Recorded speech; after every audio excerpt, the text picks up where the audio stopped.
Pebbles நடக்கிறதுலாம் அது அக்குபஞ்சரே கிடையாது. இந்த அக்குபஞ்சர்ன்ற வார்த்தை பார்த்தீங்கன்னா அக்கஸ் பங்க்சுரா அப்படின்னு 2 வார்த்தை. அக்கஸ்னால் ஊசின்னு அர்த்தம், பங்க்சுரானா துளையிடுதல்னு அர்த்தம். ஸோ உடம்பில் சில குறிப்பிட்ட இடங்களில் சில ஊசியை அது மைமெட்டலாக இருக்கணும், இரு உலோகங்களால் ஆனதாக இருக்கணும், அதை குத்தி வைக்கிறதுனால ஒரு வியாதி நல்லா போதா அதுக்கு பேர் அக்குபஞ்சர். நம்ம நினைக்கிற மாதிரி இது ஒன்றும் சீன தேசத்துலேருந்து வந்தது உண்மை இல்லைங்க. இந்த அக்குபஞ்சர்ன்றது நான் என்ன கேட்டால் இதுக்கு தனி பேர் வைக்கணும்னா வேதிக் அக்குபஞ்சர் தான். 4000 வருடங்களுக்கு முன்னாடி புக்கு எழுதுனா சுஷ்ருதா சம்யுக்தா, அந்த புக்கு சராக்கா, இதெல்லாம் அந்த அக்குபஞ்சரை பற்றி சொல்லியிருக்காங்கம்மா. ஈவன் வேதாஸில் பார்த்தீங்கன்னா சுச்சி சிகிச்சா அப்படின்ற பேரில் டீட்டெயில்டாக, சுச்சின்னா ஊசின்னு அர்த்தம், சிகிச்சான்னா ஒரு மொடாலிட்டி ஆஃப் ட்ரீட்மெண்ட் அர்த்தம், அதை ரொம்ப தெளிவாக சொல்லியிருக்காங்க. இந்த எப்படி ஊசி குத்துறது, எந்த இடத்துல குத்துறது, அதனோட மர்மான்றது பாயிண்ட் பேர், அதனுடைய கண்டங்கள்ன்றது அதனுடைய மெரிடியன் பேர், எல்லாம் தெளிவாக இருக்குது. 560 தமிழில் இந்தியன் லிட்ரேச்சரில் 560 புட்டா வந்ததுக்கு போனதுக்கு அப்புறம் 560 பிஇசி இயேசுக்கு முன்னாடி அவர் வந்தப்போ அங்கேருந்து இது வந்து சவுத் ஈஸ்ட் ஏஷியன் கண்ட்ரிஸுக்கெல்லாம் போச்சு. சைனா, தாய்லாந்து, எல்லா இடத்துலையும் நீங்கள் எல்லாம் பாருங்கள் புத்திசம் ரொம்ப பாப்புலராக இருக்கும். அப்போ நம்மகிட்ட இருந்தது என்னன்னாங்க தக்ஷசீலா ஒன்று, நலந்தா யூனிவர்சிட்டி ஒன்று. இந்த 2 யூனிவர்சிட்டியும் இன்டர்நேஷ்னலாக ஆளை கொண்டு வந்து உட்கார வச்சுருந்தாங்க. அங்கே வந்து எல்லா நாட்டு இளவரசரும் வந்து படிப்பாங்க. இது மாதிரி நலந்தால் எல்லா நாடுகள் தேசங்கள்லேருந்து வந்து படித்தாங்க. அப்படி படித்த போது எப்படி அங்கேருந்து போனது தாம்மா இந்த அக்குபஞ்சர் கான்செப்ட். அது சைனாவில் சைனீஸ் அக்குபஞ்சர், கொரியாவில் கொரியன் அக்குபஞ்சர், ஜப்பானில் ஜப்பான் அக்குபஞ்சர். இன்றைக்கி அப்படி தான் பரவி இருக்குது. ஒன்றும் நம்ம அங்கேருந்து எடுத்து வரல. சரி, நீங்கள் சொல்லும் போது அக்குபஞ்சரில் நிறைய வியாதிகளை குணப்படுத்தலாம்னு சொன்னீங்க. நிறைய பேர் இந்த வலிக்காக தானே வருவாங்க. இல்லைங்கம்மா, அப்படி இல்லைங்கம்மா. நீங்கள் முதல்ல இந்த வியாதி, இந்த அக்குபஞ்சர் ஒரு ஊசியை எடுத்து குத்துனா எப்படி தான் நல்லா போகும். இது நான் முதல்ல அக்குபஞ்சர்னு ஒருத்தரை பார்த்தவரை நான் அலோபதி டாக்டர் கண்ணாமன்னு திட்டுறேன். நாங்கள்லாம் இதுக்கு எவ்வளவு ரிசர்ச் இது R&D பண்ணிவிட்டு மாத்திரையை கண்டுபிடிச்சி 100 பேர் கொடுத்து 1,00,000 பேர் கொடுத்து அதை கொண்டாந்து மாத்திரையை கொடுத்து நல்லா இருக்குன்னா இன்னும் இன்னமும் ஊசி எடுத்து கொடுத்து நல்லா போகிறேன். நான் கேட்டேன், என் புறத்தை திருச்சிட்டே என்ன 2 கேள்வி எங்கள் அலோபதியில் கேட்டார். நான் அவுட்டு, என்னடா இப்படி சொல்லிட்டாங்களே அப்படின்னு சொல்லிட்டு. ஹார்ட் அட்டாக்னா என்னன்னு கேட்டாந்தாள். நான் சொன்னேன், ஹார்ட் அட்டாக்னா இங்கேருந்து ஆரம்பிக்குமியா, இப்படியே ஓடி இங்கே முடியும். இதான் என் பாடம் சொல்லுது. நான் கரெக்ட் முத்து 100 மார்க். நெஞ்சில் வலி இருக்கும்போது சுண்டூரில் ஏன் வலிக்குதுன்னு கேட்டான். நான் செத்துட்டேன். ஏன்னா நான் படிக்கிறப்போ என் ப்ரொஃபஸர்கிட்ட கேட்பேன்ல, அப்போ இதை முத்து இதுக்கு பேர் ரெஃபர்ட் பெயின். வலி வில்வி வியாதி வில்வி சம்மையர், அதனோட வலி வேற எங்கேயோ தெரியும், அதுக்கு பேர் ரெஃபர்ட் பெயின். இந்த வார்த்தை இன்றைக்கி வரைக்கும் அலோபதியில் மெடிக்கல் சொல்லி கொடுத்துட்ருக்காங்க. நான் ரெஃபர்ட் பெயின் சொல்கிறேன். அவங்க செந்தில் சார் விழுந்திருக்கிற மாதிரி விழுந்திருக்கிறான் அந்த ஆள். எனக்கு ரொம்ப அவமானம் வச்சு, என்ன தெரியும், சரி ஐ நோ மை லிமிட், நீ சொல்லியாண்ணா. அழகாக ஒரு ஃபோட்டோ எடுத்து காமிச்சாம்பா, ஹார்ட் மெலடி இங்கே ஆரம்பிக்குது, இப்படியே ஓடுது, இங்கே முடியுது. அவன் சொல்கிறான், முத்து ஒரு வயர் எடுத்துங்க, பொட்டன்ஷியல் பி மோர் இந்த எண்டு, மாட்ரேட் இந்த சென்டர், சிம்பிள். ஆனால் இங்கே வலிக்குது மாட்ரேட்டாக ஒரு பெயின் இருக்குன்னா நான் நடுங்கிட்டேன். ஏன்னா ஐ டோன்ட் டீச்சர்ஸ் ஆல்வேஸ். இந்த காதை நல்லா கவனித்து பார்த்தீங்களா, முழு வளர்ச்சி அடைந்த குழந்தை கர்ப்பப்பையில் இப்படி தான் இருக்கும். இங்கே பாருங்க, தலை, முதுகு, கையை காலை மடக்கி உட்காந்துருக்கேன். அசந்துட்டேன். இந்த புள்ளி வந்து கண்ணுக்கான புள்ளி, இந்த காதில் இந்த இடம் இருக்க 24 நேரம் நீங்கள் லேடிஸ் வந்து காதில் கடுக்குன்னு போட அலையிறீங்க. அப்போ பைமெட்டல் 24 நேரம் ஒரு அக்கிட்டிய விஷன் கூடிக்கிட்டே போகும். சொன்ன உடனே பயந்துட்டே, அதாண்டா அவங்க தமிழ்நாடுக்காரங்க அந்த காலத்தில் காது குத்துற சரிமணி எல்லாருக்கும் வச்சான். நீங்கள் அழகுக்காக நீங்கள் ஆம்பளைங்க கரெக்டாக எடுத்து விட்டீங்க. அந்த காலத்தில் சண்டை போடுறவன், கடலில் பைரட்டார் கொள்ளக்காரன், அவெல்லாம் தூரத்தில் எதிரி தெரியணுன்றதுக்காக, அப்போ பைனாக்குலர் இல்லாத காலத்தில் காதில் ஒரு வளையம் போட்டிருப்பான், படத்தில் பார்த்துருக்கியான்னு கேட்குறாங்க. அப்படி நான் நம்புங்க, நான் அப்படியே பயந்துட்டேன். என்னடா அது நான் நினச்ச மாதிரி இல்லையே, என்னென்னமோ சொல்கிறானே இந்த ஆள். அடுத்த பின்னாடியே அலைஞ்சு நான் படிக்கிறேன். இப்போ சர்வைக்கல் ஸ்பாண்டிலோசிஸ்னு ஒரு வியாதி இருக்கும் தெரியும், கழுத்து வலி, என்ன வேணாலும் ஆகாது, அவன் வாழ்க்கை அவ்வளோதான். நாளாக இந்த கை தொங்க முடியாதுப்பா, தூக்கிக்கிட்டே இருக்கணும். அப்படி பேஷண்ட்டை ஒன்று எடுத்தேன். சார் நல்லாகுமா தெரியாது, ஆனால் கெடுக்காது, ஐம் நாட் கான்ஃபிடன்ட், காசு தர வேணாம், ஆனால் டெய்லி வரணும். இந்த கண்டிஷனில்டா next to God I should be very thankful to my pneumonia patient. ஆஸ்மாக்கு 2 பேர், சர்வைக்கல் 2 பேர், முழங்கால் வலிக்கு 2 பேர், இப்படி பிரித்தேன். கரெக்டாக வந்தாங்க. அப்போ அதில் முதல் ஆளுக்கு நல்லான்னு ஒன்றேப்பா எனக்கு நம்பிக்கை இல்லை, காக்கா உட்கார பண்ணணும்னு இருந்துச்சு. 2வது ஆளுக்கு நல்லாகும் போதும் கொஞ்சம் நம்பிக்கை இல்லை. 3வது ஆளில் என் நம்பிக்கைக்கு இடமே இல்லை. It has become a science. நானும் பண்ண அவசியம் ஒன்றும் எனக்கு கிடையாது. It become a science. அன்னையிலேருந்து இன்றைக்கி வரைக்கும் நான் அலோபதி தொட்டதே கிடையாது. கடந்த 26 வருஷமாக விஜய் ஹாஸ்பிட்டலில் இருந்தேன். இப்போ தனியாக அக்குபோட்டிங்கன்னு சொல்லி டி நகரில் நான் வந்து வச்சு உட்காந்துருக்கேன். ஸோ இப்போ அக்யூபஞ்சர்ல இவ்வளோ நோய்களுக்கு குணப்படுத்த முடியுன்ற அளவுக்கு நீங்க வந்து ப்ரூவ் பண்ணிட்டு கண்டிப்பாக நான் கேட்குற ஒரு சின்ன கேள்வி பார்த்து சொல்லுங்கப்பா.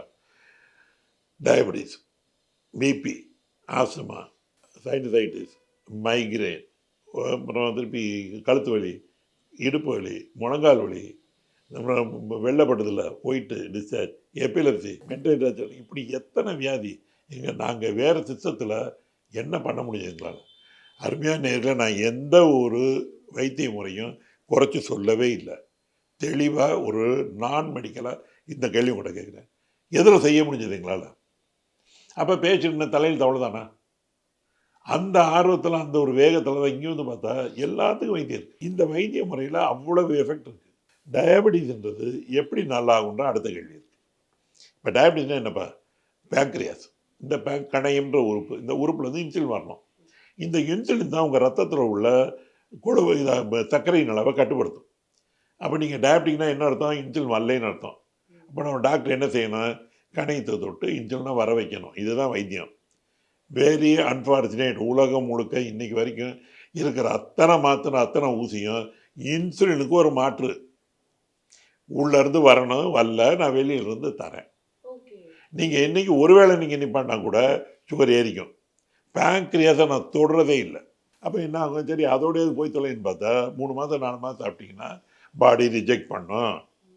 அப்போ தள்ள ஆரம்பித்தா மருந்து வேலை செய்யுது, திருப்பி ஏறிடும். டாக்டர்கிட்ட போனீங்களா 2லேருந்து 3 மாத்திரை, 3லேருந்து 4 மாத்திரை, இப்படி ஏற்றி இன்சுலின் கொண்டு வந்துடுவான். 5 யூனிட்டில் ஆரம்பித்து 50 யூனிட்டில் ஆள் சேர்த்து போயிடுவான். அதனால தான் உலகம் முழுக்க டயபெட்டிஸ் இஸ் கண்ட்ரோலபுள், நாட் ட்ரீட்டபிள்னு சொல்லிட்டு இருக்காங்க.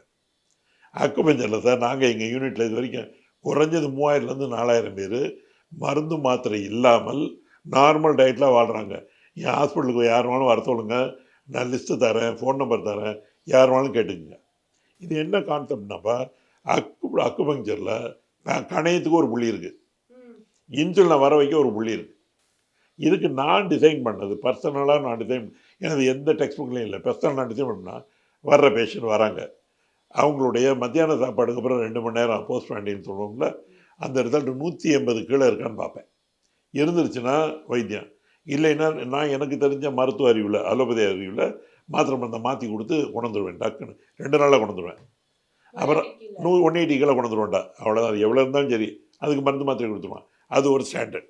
தினம் 1/2 மணி நேரம் வைத்தியம், 21 நாள் தான் வைத்தியம். 22வது நாளில் அவங்கள என்ன செய்ய சொல்லணும்னா, இப்போ கொஞ்சம் அமௌண்ட் ஆஃப் பேங்க்ரியாஸ் வளர்ந்துருக்கும், கொஞ்சம் அமௌண்ட் ஆஃப் இன்சுலின் வந்திருக்கும். இப்போ ஒரு உதாரணத்துக்கு 20 யூனிட் உடம்புக்கு தேவை, 10 யூனிட் தான் அவருக்கு இருக்குது, நான் 10 யூனிட்டுக்கு மாத்திரை கொடுத்துருக்கேன், சரியா போச்சா? இப்போ இந்த 22 நாளில் இந்த 10 யூனிட் செல்லு வளர்ந்ததுனால 12 ஆயிருக்கும். அப்போ இப்போ எவ்வளோ வரும்? 22 வந்துடும். அப்போ what the drug is taking will be too much for him. So அவர் லோ சுகர் காமிப்பார். இந்த லோ சுகர் எப்போ காமிக்கிறார் எனக்கு எப்படி தெரியும்? காலையிலேயே மத்தியானமாக இதை கண்டுபிடிக்கிறதுக்கு ஒரே நாளில் 9 தடவை குளுக்கோமீட்டரில் டெஸ்ட் எடுத்துருவேன். 3 பிபி, 3 ரேண்டம், 3 ஃபாஸ்டிங். அப்போ I can go for a graph. இந்த கிராஃப் எனக்கு 2 to 4 மணி நேரம் லோ சுகர் காமிக்கும். இந்த லோ சுகர் காமிச்சதுன்னா ஜோலி முடிஞ்சு, அந்த இடத்துல அரை மாத்திரையை எடுத்துருங்கன்னு சொல்லிடுவேன். I will taper. திருப்பி டெய்லி வைத்தியம் 17 நாள், 17 நாள்லேயே லோ சுகர் வந்துடும். அடுத்த அரை மாத்திரை எடுத்துருவேன். இப்படி one fine day they live without tablet. அடுத்த 3 மாதம் டயட்டில் மட்டும் இருக்க சொல்லுவேன். அதுக்கப்புறம் டயட்டையும் நீங்கள் மாற்றிக்கங்க. அது என்ன சார் 3 மாதம் டயட்னா? குழந்தை பிறக்குது, பிறந்த பிள்ளைக்கு சாப்பாடு கொடுக்குறீங்கன்னா யாரும் தரது இல்லையா? பால் தானே தரோம். 4 மாதம் கழித்தானே சாப்பாடு தரீங்க. ஏன்னா அந்த பிறந்த கணையத்தோட செல்லு மெச்சூர் ஆகிறதுக்கு அவ்வளோ நாள் ஆகுது. அப்போ அந்த மெச்சூர் ஆகும்போது தான் அந்த பிள்ளைக்கு அந்த கணையை வந்து வேலை செய்யுது. அப்போ நான் இப்போ வளர்த்தது எல்லாமே பார்த்திங்கன்னா கம்ப்ளீட்டாக புது குழந்தைக்கான செல்லாக இருக்கும். அதை ஓவர்லோட் பண்ணிங்க கெட்டு போயிடும். நீங்கள் நார்மல் டயட் தர முடியாது. நுரத்தல்ல மாட்டு இருக்குப்பா, டப்பு டப்புன்னு அடிச்சிங்கன்னா என்ன ஆகும்? படுத்துக்கும். அது மாதிரி வளர்ந்த செல்லு திணறி போய் விட்டுரும். நீங்கள் 3 மாதம் இந்த டயட்டில் மட்டும் இருந்தீங்கன்னா அக்குபஞ்சர் பண்ண அவசியமே இல்லை. Completely they become normal. அதுக்கப்புறம் லைஃப் லாங் நான் சொல்கிற அந்த லைஃப் ஸ்டைல் ஃபாலோ பண்ணால் you will never be a diabetic. எழுதி வச்சுங்க. இது நான் ஒரு இடத்துல இல்லைங்க, உலகத்தில் நம்ம ஹாங்காங்கில், ஆஸ்திரேலியாவில், இஸ்ரேலில், பர்டிகுலர் ஜெருசலத்தில், சிங்கப்பூர், மலேசியாவில் நான் பேப்பர் ப்ரெசென்ட் பண்ணியிருக்கேன். Needling out diabetes. என்னோடய பேப்பர் அழகை பார்த்து கவர்மெண்ட் ஆஃப் இந்தியா பூனேயில் உள்ள நேஷனல் இன்ஸ்டிடியூட் ஆஃப் நேச்சுரோபதின்னு பெரிய அமைப்பு, இங்கே உள்ள பிஎன்ஒய்எஸ் காலேஜ் இருக்குல்ல, அதுக்கெல்லாம் தலைமை பீடம், அங்கே என்னை கூப்பிட்டு என்னோட டாக்டர் முத்துக்குமார் அக்குபோட்டியோட ஒரு எம்ஓஐ சைன் பண்ணியிருக்காங்க. இந்த ரிசர்ச்சில் நீங்கள் நானும் ஒன்றா பண்ணலான்ட்டு. அதில் இது ஒரு விளையாட்டு இல்லை, இது 100% இது நடக்கும். டயபெட்டிஸ் இல்லாமல் வாழ முடியும் அப்படின்றது வந்து 100%. நம்ம பேருக்கு டவுட் இருக்கும், சார் நாங்கள் ஊசி போடுங்க யார் வேணான்றா. நான் உடனே ஒரு தடவை 22 நாளில் 2 யூனிட் குறைஞ்சது கம்மி பண்ணிடுவேன். நான் 4 யூனிட் கம்மி நாள்லாம் இருக்குது. அப்போ 1 ஃபைன் டே நாங்கள் யூனிட்டை நிப்பாட்டிடுவோம். இதில் இன்னொரு பிரச்சனை, நேர்களுக்கு என்ன டவுட் ஒன்றாப்பா, டைப் 1 டயபிட்டிஸ் என்ன சார் பண்ணுறீங்க? டைப் 1க்கு டைப் 2க்கு 2 வித்தியாசம் இருக்குது. டைப் 2ல் இன்சுலின் செக்ரேஷன் தான் குறையும், டைப் 1ல் பேங்க்ரியாஸே செத்து போயிடும். அதில் அது வேலை செய்யாது, இது செத்து போயிடும். நாங்கள் அதுக்கு பேங்க்ரியாஸை முதல்ல வளர்க்கணும். அதில் இந்த 22 நாள் கேம் அதில் ஒர்க் அவுட் ஆகாது. ஆனால் 40 நாளில் கண்டிப்பாக வளரும், எழுதி வச்சுக்கோங்க. Type 1 diabetes is treatable, takes little longer time. நான் சொல்கிற இந்த கணக்குள்ளவங்க வரமாட்டாங்க. 22 நாள் 17 நாள் சொல்லணும்ல, அதுக்குள்ளே வரமாட்டாங்க. இப்போ டைப் 2 டாக்டர் எத்தனை நாள் டாக்டர் ஆகும் அப்படின்னு கேட்டிங்கன்னா, நீங்கள் எந்த லெவலில் என்கிட்ட வரீங்கிறத பொறுத்து. அரை மாத்திரை சாப்பிடணும் டயபிட்டிக் தாங்க, 4 மாத்திரை சாப்பிடணும் டயபிட்டிக் தான். இந்த அரை மாத்திரை சாப்பிட்னா 22 நாளாக முடிச்சிடுவேன். இந்த 4 மாத்திரை சாப்பிடணும் 4 மாதம் ஆகும். ஏன்னா ஒரு மாதத்துக்கு அரை மாத்திரை தான் எடுக்க முடியும், ஒரு 15 நாளைக்கு. அப்படி கணக்குன்னா ஒரு 4 மாதம் வைத்தியம். சார் வாழ்க்கை முழுக்க சாப்பிட்டு அதனுடைய பிரச்சனையில் வாழ்கிற ஒரு வியாதிக்கு நீங்கள் ஒரு 2 மாதம் மெனட்டாக தான் என்ன சார்? மிச்ச வியாதிக்குப்பா டயபிட்டிஸ்க்கு என்ன, ஏன் டாக்டர் டயபிட்டிஸ் லோன் கத்துறோம்? காரணம் என்ன அப்படின்னா, கைவலி கையோட, கால் வலி காலோட, டயபிட்டிஸ் ரத்தத்தில் இருக்குது. ரத்தம் எங்கெல்லாம் போகுமோ எல்லா இடமும் எடுத்து குடிச்சிடாயிடும். மூளையை கெடுக்கும், கண்ணை கெடுக்கும், ஹார்ட்டை கெடுக்கும், லிவரை கெடுக்கும், கிட்னியை கெடுக்கும், மசிலை கெடுக்கும், நரம்பை கெடுக்கும், சதையை கெடுக்கும். வேறு என்ன இருக்குது? இவ்வளோதானே உடம்பு. அப்போ இதில் எதை கெடுக்கும்னே நமக்கு தெரியாது. இன்னொன்று வலி இருக்காது, அது இருக்கிறதே தெரியாது. ஆனால் எல்லோரும் சொல்லிட்டேன், கண்டுத்தினாலும் கரையிற வயசுங்க. எனக்கு அதெல்லாம் ஒன்று பண்ணா டைலாக் அடிச்சுட்டே இருப்பான். என்றைக்காவது இப்போ பிளட் சுகர் பார்க்கும்போது தான் தெரியும், பேமணி முழிக்கிற மாதிரி இருக்கும். அதில் இது பயப்பட வேண்டிய அவசியம் இல்லை. தயவு செய்து ஒரு பொறுப்பாக இந்த எம்பிபிஎஸ் படித்தவங்க தான் நான் சொல்ல, அக்குபங்க்சரில் நோய் அறிதல்னு ஒன்று உண்டு, பெத்தாலஜின்னு ஒன்று உண்டு. அது படித்த டாக்டர்கிட்ட தயவு செஞ்சு போங்க. நீங்கள் எங்கே இருந்தாலும் சரி நீங்கள் ஏன்ட்ட வாங்கன்னு நான் சொல்ல மாட்டேன். நல்ல டாக்டரை பார்த்து தேடி கொண்டு போங்க. Diabetes is treatable through acupuncture, எழுதி வச்சுக்கோங்க. ஐ கேன் போல்ட்லி சே. எனக்கு ரொம்ப ஆச்சரியமா இருக்கு டாக்டர். பட் நீங்க சொல்றதை பார்த்தா ரொம்ப லைக் ஓகே எஸ் கியூர் இருக்கு அப்படின்னு சொல்லலாம். பிகாஸ் பேங்க்ரியன் ஆல் ஆஃப் தட் ஒரு ஆர்கன் நம்ம வளர்க்குறோம்.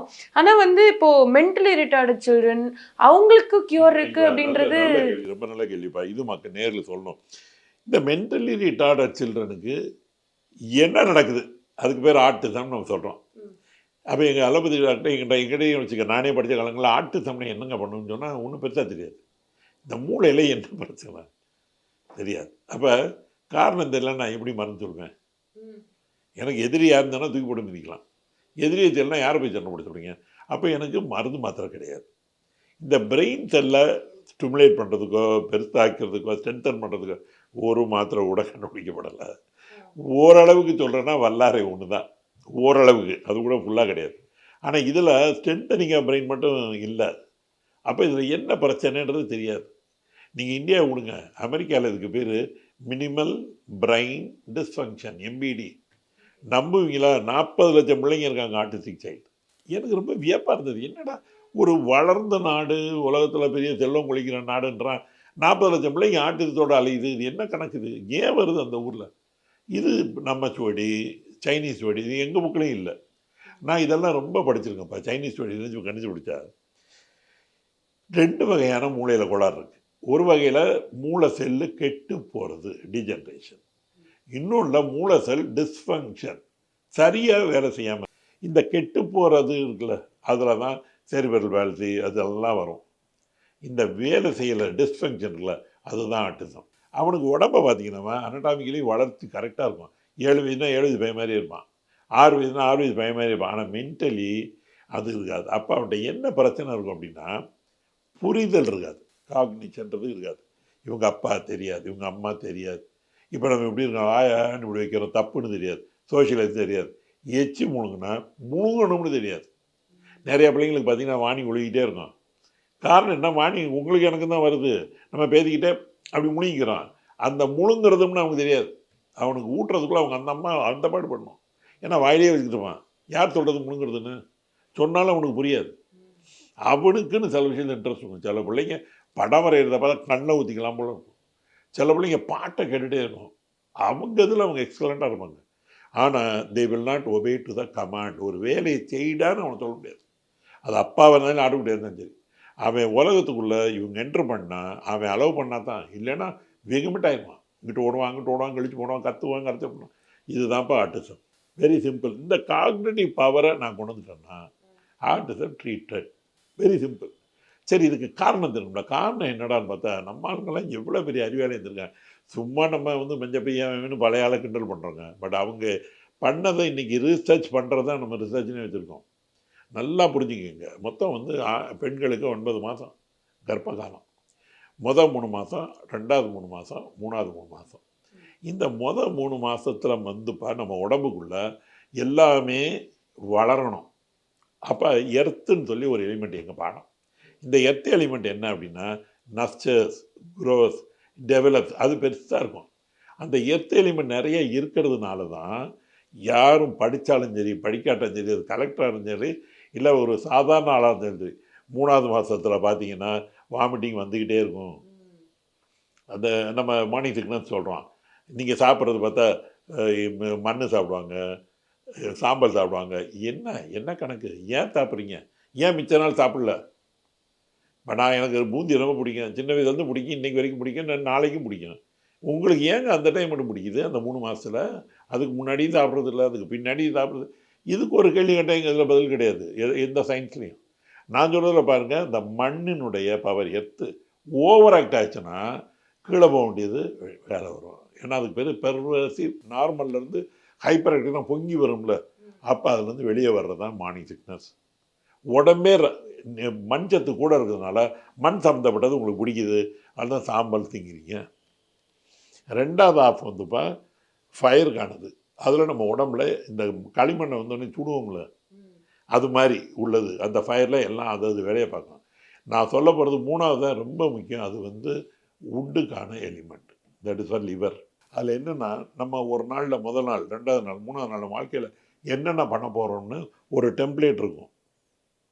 அந்த போஸ்டிங் ஸ்கெடியூலிங் பண்ணுறது 3வது மாதம், 3வது ட்ரைமஸ்டர். அந்த இடத்துல நீங்கள் ஏதாவது அப்செட் ஆகிட்டிங்கன்னா, வருத்தப்பட்டீங்கன்னா, கோவப்பட்டீங்கன்னா, டிப்ரெஷன் அஃபெக்ட்ஸ் லிவர். அப்போ லிவர் தன்னுடைய வேலையை செய்யாது. அப்போ அந்த ஸ்கெடியூலிங் அடி வாங்கிடும். குரோத்து நல்லாயிருக்கும், டெவலப்மெண்ட் நல்லாயிருக்கும். இப்போ 2 வயதில் நான் இப்படி செய்யணும், செய்ய மாட்டேன், ஏன்னா அந்த ஸ்கெடியூலிங் கிடையாது.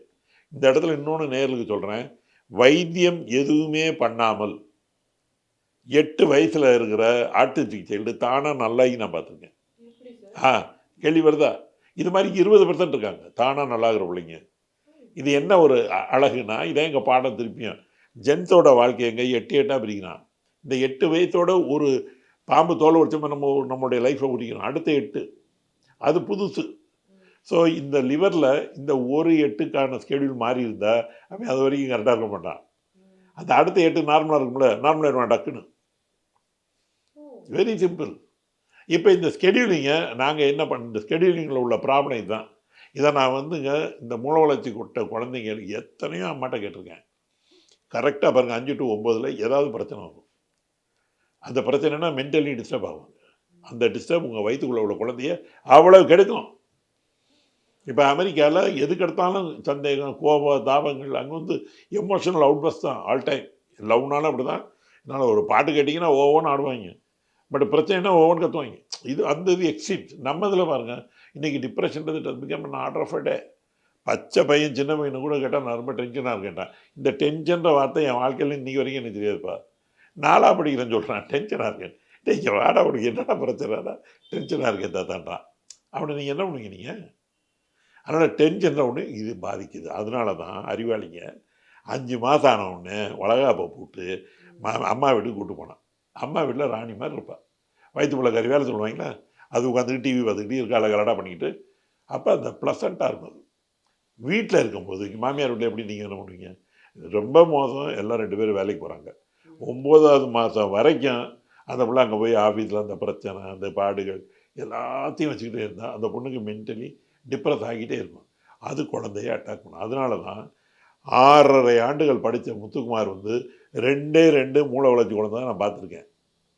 இன்றைக்கி விடிஞ்சு எழுந்திரிச்சு பார்த்தா எனக்கு வர்ற ஃபோனை ஒரு குறைஞ்சது 15 பேர் என் பிள்ளை உடம்பு சரியில்லை, எனக்கு மூளை சரியில்லை, நல்லா இருக்கீங்களா டாக்டர்னு கேட்குறாங்க. ஏன் இந்த காலம் அப்படி ஆச்சு? அந்த காலத்தை மாதிரி 5 மாதத்தில் அனுப்பணும்ல, மனசு நிம்மதி வைக்கணும்ல. இந்த காரணம் தெரிஞ்சதுனால தான் எங்கள் வைத்திய முறை ரொம்ப சிம்பிள். இந்த லிவரை தூண்டினாலே அது அந்த ஸ்கெடியூலிங் கொண்டு வந்துடும். இப்போ மூளையில் ஒரு பிரச்சனை இருக்குன்னா நம்ம லிவரில் நீங்கள் வந்து ட்ரீட் பண்ணுறீங்களா? இந்த ஒரு விஷயத்துக்கு மட்டும். இப்போ கண்ணில் உள்ள பிரச்சனைக்கு லிவர் ட்ரீட் பண்ணணும். இந்த மூளைன்றது கன்செப்ஷனில் 3 விஷயம் நடந்துன்னு சொல்கிறோம்ல, ஒன்று எர்த்து, ஒன்று ஃபயரு, ஒன்று உட்டுன்றல. அந்த உட்டுக்கு லிவர் அதுக்காக பண்ணுவோம். அந்த இது பண்ணுறதுனால மூளைக்குமே பாயிண்ட் இருக்குது. அதுக்கு கிட்னி மெரிடியன் ஒன்று இருக்குது. அதெல்லாம் ஏன்னாலே மூளை வளரும். அதெல்லாம் எங்கள் பாடம் ரொம்ப சயின்டிஃபிக்காக போகும். ஆளுகள் யதார்த்தமாக போகாது. இது பண்ணுறதுனாலடா டெய்லி 1/2 மணி நேரம் 15 நாள். அப்புறம் ஒரு கேப் வேணும்னா எடுத்துக்கோங்க. சண்டே அதுக்கு வர வேணாம். இடையில 3 நாள் அவங்க லீவ் எடுத்துக்கலாம். டெய்லி நூல் பிடிச்ச மாதிரி யாரும் வர முடியாது. ஆனால் 5-6 நாள் ஆச்சு எனக்கு பேக் ஸ்லைட் ஆகிடும். சாப்பாடை உலையில் வச்சிங்கன்னா தீ எரிஞ்சால் சோறாகும். அமர்த்தி என்றைக்கு சோறாக்குது? அது மாதிரி நீங்கள் கேப் விட்டு வந்தீங்கன்னா நான் ஒன்றும் பண்ண முடியாது. 15 நாள், அடுத்து ஒரு வாரம் லீவ் எடுத்துங்க, மறுபடியும் 15 நாள், இப்படி 90 நாள் போட்டிங்கன்னா இந்த மூளையை காக்னிட்டிவ் பவர் என்னால் உண்டாக்க முடியும். அருமையாக நேரில் நான் தெளிவாக சொல்கிறேன். 90 நாளில் உங்கள் பிள்ளை நல்லா போயிடும் நான் சொல்லலை. தயவு செஞ்சு புரிஞ்சுங்க. என் பிள்ளை பேசுகிறான்னு நினச்சேன், என் பிள்ளை ஓடினான்னு நினச்சேன், அப்படிலாம் கேட்காதீங்க. இந்த மூளையை நல்லாக்க முடியும். அப்போ அது என்ன அர்த்தம்? பிறந்த குழந்தை அடுத்த 60 நாள் வைத்தியத்தில் இந்த பெற்றோரோட வேலை எங்கூட ஜாஸ்தி. ஒரு டீச்சரை போட்டு ஆனால் அவனை சொல்லிக் கொடுக்கணும், எல்லாமே சொல்லிக் கொடுக்கணும். இவ்வளோ நாள் சொல்லிக் கொடுத்தா கேட்காத பிள்ளைங்க அப்புறம் கற்றுக்கும். ஏன்னா காக்னிட்டிவ் பவர் வந்துருச்சு. நம்ம பேர் 90 நாள் போட்டு சார் நான் என் பிள்ளை பேசணும்னு நினச்சேன் சார், ஓடணும்னு நினச்சேன் சார், அதை எப்படி பேசணும்? காக்னிட்டிவ் பவர் வர்றதுக்கு 90 நாள். அடுத்த 60 நாளைக்குள்ளே you can put them in normal school. எழுதி வச்சுங்க. என்னோடய ஹாஸ்பிட்டல் வரைக்கும் ஒரு 3000 பேர் நல்லா இருக்காங்க. சக்ஸஸ் ரேட் என்ன கேட்டால் 85% நான் சொல்வேன். ஆமாம், அந்த 15% கரெக்டாக வந்திருக்க மாட்டாங்க, பணம் இருந்திருக்காது, அப்படி பல காரணங்கள் இருக்கும் அது. ஆனால் வைத்திய முறை தான் முடித்தால் கண்டிப்பாக அதில் ஒன்றும் பிரச்சனை இல்லை. ஆப்சல்யூட்லி இன்றைக்கி இந்த இடத்துல நான் சொல்கிறேன், கண்டிப்பாக யாராக இருந்தாலும் வந்து பாருங்கள். முதல்ல நீங்கள் வைத்தியத்துக்கு வர வேணாம், ஹாஸ்பிட்டல் வந்து பாருங்கள். குழந்தைங்க இருப்பாங்க, கேளுங்க அவங்க அப்பா அம்மாட்ட. 3000 பிள்ளைங்க அப்பா நல்லா இருக்குது. You can put them in normal school. Doctor, நிறைய நல்ல விஷயங்கள் சொன்னீங்க. ஐம் ஷுர் நிறைய பேருக்கு இது வந்துட்டு ஒரு என்ன சொல்கிறது ஐ ஓப்பனராக இருக்கும்னு நான் நம்புகிறேன். நிறைய பேர் இதனால வந்து குணமடைவாங்கன்னு நான் நம்புகிறேன். ரொம்ப நன்றி டாக்டர். ரொம்ப நன்றி. இதெல்லாம் எங்களுக்கு நான் இந்த ப்ரோக்ராம் வர்றது இதை மக்கள்கிட்ட போய் சேரணுன்றது தான். நீங்கள் அது பக்கத்தில் உள்ள எங்கே வேணாலும் வைத்தியம் பண்ணிங்க. அங்கேருந்து மெட்ராஸுக்கு வந்து என்கிட்ட வைத்தியம் பண்ணுங்கன்னு நான் சொல்ல. ஆனால் போய் கேருங்கிற ஆளுகளுக்கு இந்த நோய், இந்த அக்குபஞ்சர் எல்லார்ட்டையும் போகாதீங்க. அக்குபஞ்சரில் நோயியல் படித்தவங்ககிட்ட போய் பாருங்கள். அது நீங்கள் அவங்ககிட்ட கூட கேட்க வேணாம். வெளியில் உட்காந்துங்க பேஷண்ட்டை கேட்டாலும் சொல்லுவான், இல்லை சார் நல்லாச்சு, நல்லா இருக்குது. அதில் இந்த ஒரு நல்ல வாய்ப்புக்காக நன்றி. மறுபடியும் நான் நேயர்களையும் நான் சந்திப்பேன் டெஃபினட்டாக. நன்றி, வணக்கம். ரொம்ப நன்றி.